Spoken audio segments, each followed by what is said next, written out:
Ladies and gentlemen, I am back. Yes, ഇപ്രാവശ്യം സിനിമയുടെ പേരാണ് വയസ്സ് എത്രയായി. 30 എന്ന് പറഞ്ഞാൽ കംപ്ലീറ്റ് ആയിരിക്കുന്നില്ല. ഈ സിനിമയുടെ കഥ എന്തോ നമ്മൾ പണ്ട് കാലത്ത് കണ്ട് പരിചയിച്ചതും പിന്നെ നമ്മുടെ വീട്ടുകളിൽ ചിലരൊക്കെ ചെയ്ത് ഒപ്പിച്ച് കൂട്ടിയ കാര്യങ്ങളൊക്കെ ഉണ്ട്. പെണ്ണ് കിട്ടാണ്ടാവുമ്പോൾ പ്രായം അങ്ങോട്ട് കുറച്ച് കാണിക്കുക, അതാണ് സിനിമ സംസാരിക്കുന്നത്. ഞാൻ ഒരു സോഷ്യൽ മെസ്സേജോ അങ്ങനത്തെ രീതിയിലുള്ള സിനിമയൊന്നുമല്ല. ബട്ട് ആ ഒരു ത്രെഡ് ലൈൻ വെച്ചിട്ട് നല്ലൊരു കോമഡി ഇങ്ങനെ ഡെവലപ്പ് ചെയ്തെടുത്ത് നല്ലൊരു സിനിമയാണ്. പ്രശാന്ത് മുരളീധരൻ സംതിങ് എന്നാണ് നായകൻ്റെ പേര്. കക്ഷി ഇതിന് മുൻപ് ഒരുപാട് സിനിമകളിലൊരു കോമഡി സൈഡ് ഹാൻഡിൽ ചെയ്ത ഒരു കക്ഷിയാണ്. കക്ഷിയുടെ മുന്നത്തെ ഒരു സിനിമ എനിക്ക് കാണാൻ ഇടയായത് പാർവതിയുടെ ഒരു സിനിമ ഉണ്ടായിരുന്നു, ഒരു മറന്നുപോയി പേര്. തുടക്കത്തിൽ മാത്രമേ കക്ഷിക്ക് ആ റോൾ ഉണ്ടായിരുന്നുള്ളൂ, അധികം നല്ല പാർവതിയുടെ ഭർത്താവായിട്ട് അഭിനയിക്കുന്ന ഒരു സീൻ. സോ അത് നല്ല ഒരു നേർവഴി എന്തൊരു എനിവേ അത് വിട്ടുപോയി. നമ്മുടെ മെയിൻ കഥ എന്താ പറയുക, movie of this video is വയസ്സ് എത്ര 30 എന്നാണല്ലോ. സിനിമ സംസാരിക്കുന്നത് ആ ഒരു ത്രെഡ് ലൈൻ വെച്ചിട്ടാണ്. പെണ്ണ് കിട്ടുന്നില്ല, എന്ത് ചെയ്യും? കുറേ പെൺപിള്ളേരെ കാണും, ബ്രോക്കർമാർക്ക് കയറി കാശ് അങ്ങോട്ട് വെതറും, എന്നിട്ടും ഒരെണ്ണം കിട്ടത്തില്ല.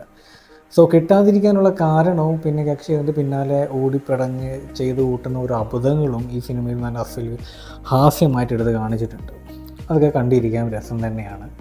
നൗ ക്ലൈമാക്സിനോട് ചേർന്നിട്ടാണ് ഈ ഒരു മെറീന എന്ന് പറയുന്ന നായിക കയറി വരുന്നതും പിന്നെ കക്ഷിയുടെ കൂടെ കൂടുന്നതും. നൗ ക്ലൈമാക്സിൻ്റെ ആ ഒരു ഭാഗം മാത്രമാണ് എന്താ പറയുക, എനിക്ക് എന്തോ ഒരു കുറ്റം പറയാനോ അല്ലെങ്കിൽ എനിക്ക് തീരെ പിടിക്കാതിരുന്ന ഒരു കാര്യം ധൃതി പിടിച്ച് ക്ലൈമാക്സിലേക്ക് എത്തിച്ചിട്ട് ഒറ്റയടിക്ക് ഒരു ഹാപ്പി എൻഡിങ് കൊടുത്തിട്ട് ഈ ഒരു പടം അവസാനിച്ചു. അത് അത്ര അങ്ങോട്ട് പിടിച്ചില്ല. കാരണം ഈ മറീന ആ ഒരു ക്യാരക്ടർ, മറീന ഹാൻഡിൽ ചെയ്യുന്ന ഒരു ക്യാരക്ടർ ഒരു സന്യാസിനിയാണ്. സോ കക്ഷി ക്ലൈമാക്സ് ഒരു കാര്യം പറയുന്നുണ്ട്, ബീച്ചിലൊക്കെ പോയിട്ട് എനിക്ക് ഇന്ന കാരണം കൊണ്ടാണ് നിങ്ങളെ വിവാഹം കഴിക്കാൻ പറ്റാത്തത്. അതൊക്കെ ഒന്ന് സോൾവ് ആക്കിയിട്ട് ഈ ഒരു പ്രശാന്തിൻ്റെ ക്യാരക്ടർ, ബ്രിഗേഷൻ എന്താണ് പ്രശാന്ത് ഹാൻഡിൽ ചെയ്യുന്ന ക്യാരക്ടറിൻ്റെ പേര്, ബ്രിഗേഷ് അതെല്ലാം സെറ്റപ്പാക്കി കൊടുക്കുന്നുണ്ട്.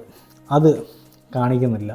ബിക്കോസ് ആ സെറ്റപ്പ് ആക്കുന്ന രീതി അല്ലെങ്കിൽ ആ ഒരു സെക്ഷനിൽ ഒരുപാട് ഫൈറ്റ് സീക്വൻസസ് തള്ളിക്കയറ്റേണ്ട ഒരു ഇടമാണ്. അതൊന്നും കാണിച്ചില്ല. പെട്ടെന്ന് തന്നെ ഇങ്ങോട്ട് ക്ലൈമാക്സ് അങ്ങോട്ട് എത്തിച്ച് കഥ അങ്ങോട്ട് അവസാനിച്ച് ഹാപ്പി എൻഡിങ് പറഞ്ഞ് തീർത്തു. ഒരു പരാതി അത് മാത്രമേ എനിക്ക് പറയാനുള്ളൂ. തുടക്കം മുതൽ അവസാനം ഒരു നല്ല രസമുള്ള സിനിമയാണ്. ആൻഡ് ഇവർ താമസിക്കുന്ന ആ ഒരു ഇടമുണ്ട്, ചുറ്റും നല്ല അയൽവക്കൊക്കെ ഉള്ള വീടിൻ്റെ തൊട്ടപ്പുറത്ത് വീട് നല്ലൊരു രസമുള്ള നല്ലൊരു വീട്, നല്ലൊരു നെയ്ബർഹുഡ്. അത് വളരെ ശ്രദ്ധയിൽപ്പെട്ടു. പിന്നെ ഒരു വനജ എന്ന് പറയുന്ന ഒരു ക്യാരക്ടറുണ്ട്. അതും ഏത് നേരവും ഒരൊറ്റ ഡയലോഗ് സീരിയസ്ലി ആയിട്ട് പറയുന്ന ഒരു ഡയലോഗുണ്ട്. ഈ നാടിന് തനതായിട്ടുള്ള സംസ്കാരമുണ്ട്, തനതായിട്ടുള്ള ഒരു രീതിയുണ്ട് എന്ന് പറഞ്ഞിട്ട് തുടങ്ങുകയും അവസാനിക്കുകയും ചെയ്യുന്ന ഒരു സീരിയസ് ക്യാരക്ടർ ആ ഒരു നടി നല്ല രീതിയിൽ ഹാൻഡിൽ ചെയ്തു. അതൊക്കെ കൊള്ളാം. ആൻഡ് വേറെ ഒരു സെക്ഷനും കൂടി ഉണ്ടായിരുന്നു ഈ ഒരു പടത്തിൽ. കക്ഷി പെണ്ണ് കാണാൻ പോകുന്ന ഒരു കുടുംബം, ഏതൊരു സ്ഥലത്തിൻ്റെ പേര്, അവിടെ പെൺപിള്ള എന്താ പറയുക, അവിടെ ആര് ചെന്നാലും പെണ്ണ് കിട്ടുമെന്ന രീതിയിലുള്ള ഒരു ടോക്കും, അവിടെ ചെന്ന് 1-2 ലക്ഷം 10 ലക്ഷം രൂപ എങ്ങാണ്ട് കക്ഷി അതിന് വേണ്ടി മാത്രം ചിലവഴിക്കുന്നതൊക്കെ, അതൊക്കെ നമ്മുടെ നാട്ടിൽ നടന്ന കാര്യങ്ങളൊക്കെ തന്നെയാണ്. സോ അതൊക്കെ നല്ല ഹാസ്യമായിട്ട് കാണിച്ചിട്ടുണ്ട്.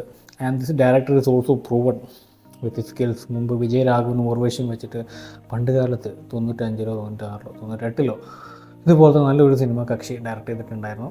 സോ ത്രെഡ് ലൈൻ സൂപ്പർ, കഥ സൂപ്പർ, കാസ്റ്റിംഗ് ഓൾസോ സൂപ്പർ. കാരണം ബ്രിഗേഷിൻ്റെ പെങ്ങൾ നല്ലൊരു ക്യാരക്ടറാണ്, നല്ല അളിയൻ നല്ലൊരു ക്യാരക്ടർ. സോ നല്ല രസമായിട്ട് എടുത്തിട്ടുണ്ട് പടം. And I loved it, I enjoyed it. But ഈ ക്ലൈമാക്സിൽ ആ സെക്ഷൻ മാത്രമേ എനിക്ക് എന്തോ ഒരു കുറ്റം പറയാൻ തോന്നി. വേറെ എല്ലാതും ഒക്കെ തന്നെയാണ്. And hats of two entire team, especially നായകൻ. കാരണം കോമഡി സെക്ഷൻസ് മാത്രം ഹാൻഡിൽ ചെയ്തിരുന്ന കക്ഷി, അധികം ലൈം ലൈറ്റിൽ വരാത്ത ഒരു മുഖം കക്ഷി നായകനാക്കി ഒരു സിനിമ പിടിക്കാൻ കാണിച്ച ധൈര്യം, അതിനെ പ്രശംസിച്ചേ പറ്റൂ. നായകൻ്റെ ആ ഒരു കഴിവ്, പ്രശാന്തിൻ്റെ ആ ഒരു കഴിവ് ഈ സിനിമയിലുടനീളം നല്ല രീതിയിൽ എടുത്ത് കാണിച്ചിട്ടുണ്ട്. So that's it. വളരെയധികം നല്ല രീതിയിൽ എൻജോയ് ചെയ്തൊരു മൂവിയാണ്. നിങ്ങൾക്ക് കാണാൻ താല്പര്യം ഉണ്ടെങ്കിൽ സൈന OTT-യിലാണ് ഇപ്പോൾ ഓടിക്കൊണ്ടിരിക്കുന്നത്. കാരണം ഈ സിനിമ റിലീസ് ചെയ്തത് March 29-നായിരുന്നു. So it's April, May, June, July, August 5 മാസം കഴിഞ്ഞിട്ടാണ് എൻ്റെ റിവ്യൂ ഇറങ്ങുന്നത്.